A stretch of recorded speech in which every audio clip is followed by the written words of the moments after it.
សួស្តីអ្នកទាំងអស់គ្នាគ្រាន់តែឃើញនៅក្នុងវីដេអូក៏ដឹងថាម្ហូបនេះដឹងតែហៀទឹកមាត់ទៀតដែរនិយាយទៅម្ហូបដែលខ្ញុំចូលចិត្តសិតតែក្លែមក៏បានញ៉ាំមួយបាយក៏បានថ្ងៃនេះគឺខ្ញុំមានមាន់មួយចំហៀងអ្នកទាំងអស់គ្នាមាន់នេះគឺខ្ញុំដាក់តែមួយចំហៀងទេហើយខ្ញុំយកវាមកកាត់ជាដុំតូចៗអញ្ចឹងអ្នកខ្លះគេចូលចិត្តកាត់ធំៗតែខ្ញុំចូលចិត្តតូចៗអញ្ចឹងហើយជាមួយនឹងស្លឹកម្រះព្រៅគឺមិនអាចចោលបានទេហើយពិសេសជាងគេហ្នឹងគឺ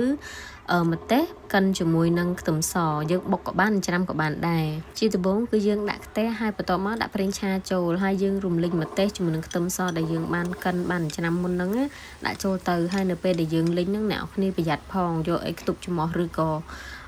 បាំងដោយសារតែពេលលីងគឺឆ្លក់ខ្លាំងមែនតែវាឆ្លក់តែពេលដំបូងទេនៅពេលដែលយើងលីងវារៀងក្រៀមជាងនឹងហើយវាឡើងឈ្ងុយវិញវាឡើងឆ្លក់ហើយ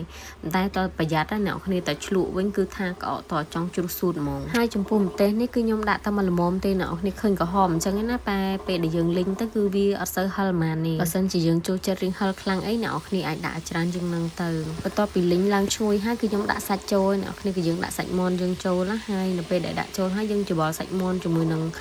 ខ្ទឹមម្ទេសនឹងឲ្យសព្វចូលគ្នាដើម្បីកុំឲ្យវាខ្លោចហើយភ្លើងគឺយើងបើកមកល្មមសិនបានហើយសាច់មាន់គឺខ្ញុំចូលចិត្តកាប់វាដុំតូចៗអញ្ចឹងនៅពេលដែលឆាទៅវាចូលជាតិគ្នាឆ្ងាញ់ហ្មងបើសិនយើងកាប់ធំដូចអត់សូវចូលជាតិទេបន្ទាប់ពីយើងឆាគ្រឿងសព្វអស់ហើយយើងមកវាយគ្រឿងចូលខ្ញុំប្រើប្រេងខ្យងអ្នកនរគ្នាប្រេងខ្យងហើយនឹងម្សៅស៊ុបហើយខ្ញុំក៏ប្រើប៊ីចេងដែរដោយសារតែខ្ញុំប្រើប៊ីចេងស្ករសគឺខ្ញុំដាក់ដែរប៉ុន្តែខ្ញុំដាក់នៅពេលដែលសាច់មាន់ខ្ញុំលីងចិត្តឆ្អិនសិនតែឥឡូវគឺខ្ញុំអត់ទាន់ដាក់ទេអ្នកនរគ្នាដាក់គ្រឿងទាំងអស់ហ្នឹងហើយយើងច្របល់សាច់នឹងឲ្យសព្វចូលគ្នាសិនហើយយើងគ្របទុកចោលមើលតែគ្របទុកចោលមួយសន្ទុះសាច់យើងឆ្អិនបានខ្លះតែក៏វាអត់ទាន់ផុយអញ្ចឹងយើងត្រឡប់វាពីពិសាហើយចាំយើងដាក់ស្ករសចូលស្ករហ្នឹងយើងដាក់តាមចំណង់ចំណូលចិត្តយើងប៉ុន្តែសម្រាប់រសជាតិ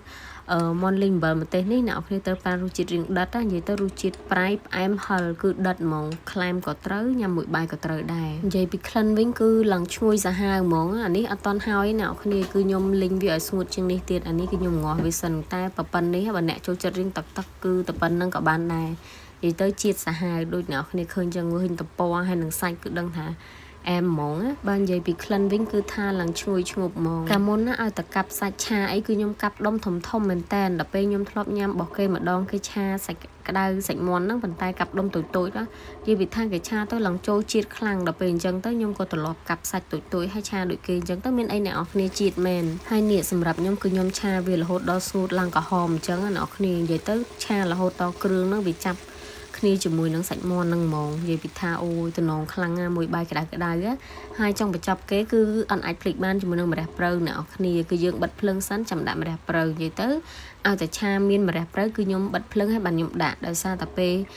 បិទភ្លើងឲ្យដាក់ចឹងបានម្រះព្រៅយើងនៅឈ្ងុយល្អហើយវាអត់ស្លោកវាអត់ប្រែពណ៌ហើយតំណងខ្លាំងមែនតើហ្មងអ្នកនរគ្នានិយាយទៅខ្ញុំមិនមែនចូលចិត្តគ្រឿងក្លែមទេខ្ញុំអត់ចេះផឹកអត់ចេះអីមិនតែគាត់ថាមើលទៅបើសិនជាគេក្លែមក៏តំណងញ៉ាំជាមួយបាយកកក៏ត្រូវញ៉ាំមួយបាយក្តៅក៏ត្រូវអ៊ូយអាម្ហូបនេះភាគច្រើនគឺគេចូលចិត្តហ្មង